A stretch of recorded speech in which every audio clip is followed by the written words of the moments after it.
7 अक्टूबर 2023 की सुबह जब पूरी दुनिया सो रही थी, उसी समय एक हमास नाम के संगठन ने इजराइल जैसे पावरफुल कंट्री की नींदें उड़ा दी। 5000 से भी ज्यादा रॉकेट दागे गए। इजराइल की मोसाद जैसी खुफिया एजेंसी को भी कानों कान भनक ना लगी, जिसका नाम दुनिया की टॉप 5 इंटेलिजेंस एजेंसीज के अंदर काउंट किया जाता है। आयरन डोम जैसे high tech air defence security system भी कुछ ना कर सके। आखिर ये सब क्यों हुआ? फिलिस्तीन और इजराइल की लड़ाई है क्या, जो हजारों सालों से चली आ रही है? दोस्तों, आज हम इस वीडियो में इजराइल और फिलिस्तीन का विवाद आखिर है क्या और इजराइल कैसे बना, इसी के बारे में जानने की कोशिश करेंगे। इजराइल और फिलिस्तीन दो ऐसे देश हैं जिनका विवाद काफी लंबे समय से चला रहा है। Right now, I am in the most dangerous place. This is what I experienced minutes after setting foot in my family's hometown. I'm in the old city of Hebron in the occupied West Bank, a place that once bustled with life. But I'm about to see what Israel's occupation and settlers have done to the heart of this city. Israel और फिलिस्तीन दोनों के आपसी विवाद के बारे में जानने से पहले जान लेते हैं इनकी भौगोलिक स्थिति के बारे में।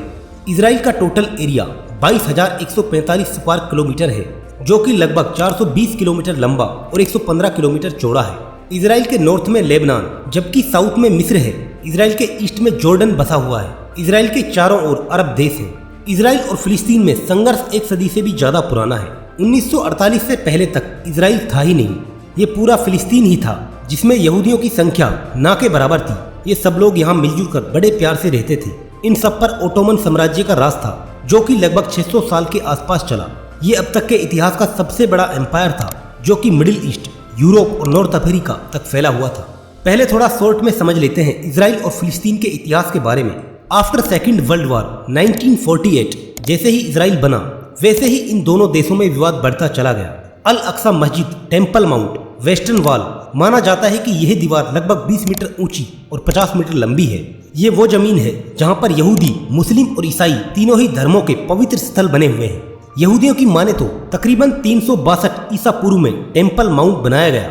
वहीं दूसरी तरफ कहा जाता है कि 7वीं शताब्दी में पैगंबर जिब्राइल के साथ पैगंबर हजरत मोहम्मद ने सबसे दूर की मस्जिद जाने के लिए बुर्राक नामक जानवर पर बैठकर यात्रा की थी। इस यात्रा में वह अल अक्सा मस्जिद में पहुंचे थे। शुरुआत में मुसलमान इसी मस्जिद की ओर मुंह करके नमाज पढ़ा करते थे। बाद में अल्लाह के मिले संदेश पर वो मक्का के काबा की तरफ मुंह करके अपनी नमाज अदा करने लगे।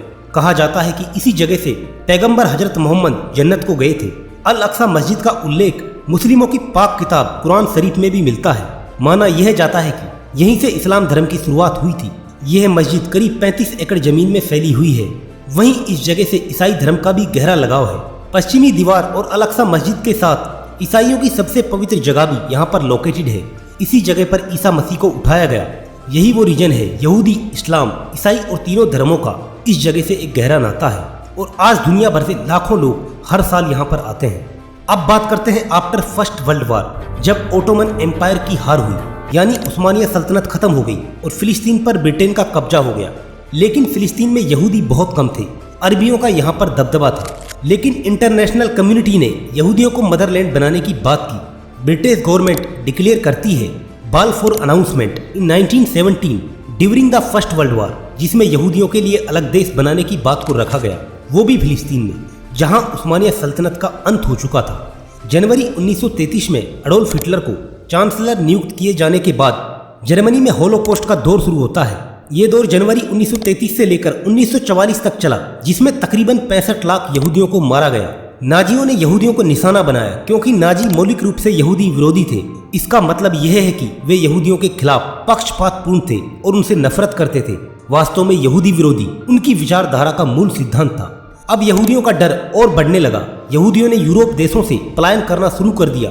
सेकेंड वर्ल्ड वॉर के बाद जब यूएन नेशंस पावर में आए तो उनका दबदबा बढ़ा, तो यहूदियों ने यूएन नेशन से अलग देश बनाने की मांग की। यूएन नेशंस ने भी उनका सपोर्ट किया और उनको फिलिस्तीन में एक जगह दी, जिसको आज इजराइल के नाम से जाना जाता है।